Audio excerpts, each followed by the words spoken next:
Senators in yesterday's executive session on POGOs are alarmed by the extent of their influence inside the bureaucracy. This discovery comes amidst a pleading filed by GUA's counsel to dismiss the suspension order on the embattled mayor over her issuance of a permit to Zunyang Tech POGO, which he claims is perfectly legal. Our Daniel Manalastas has more. After nung first part, kinilabutan ako no, dahil nga na-confirm ng ating mga intelligence agency yung kinakatakutan natin na lumalalim na yung ugat nitong POGO. That's how Senator Sherwin Gatchalian reacted to learning the status of POGOs in the country after the executive session with government authorities regarding the allegations of possible ties between suspended Bamban-Tarlac Mayor Alice Guo to POGOs. Gatchalian also has this concern.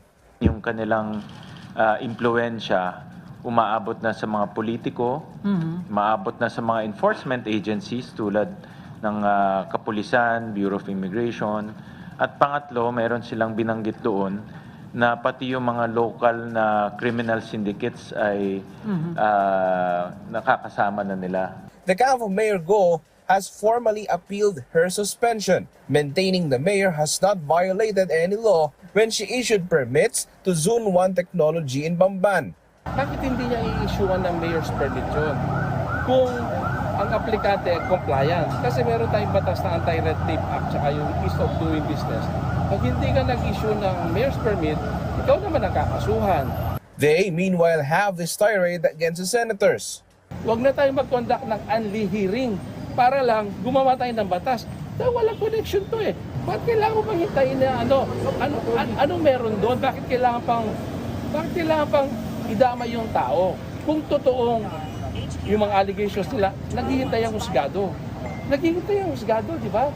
Doon tayo sasagot kasi yun ang proper forum. Gatchalian, meanwhile, is confident this appeal will not be granted. Pag malif yung suspension na yan, may impluensyahan niya yung mga taong nagtatrabaho doon. So, importante yung mga nagtatrabaho doon ay makapagsalita sila ng malaya. Daniel Manalastas from the National TV Network for a new and better Philippines.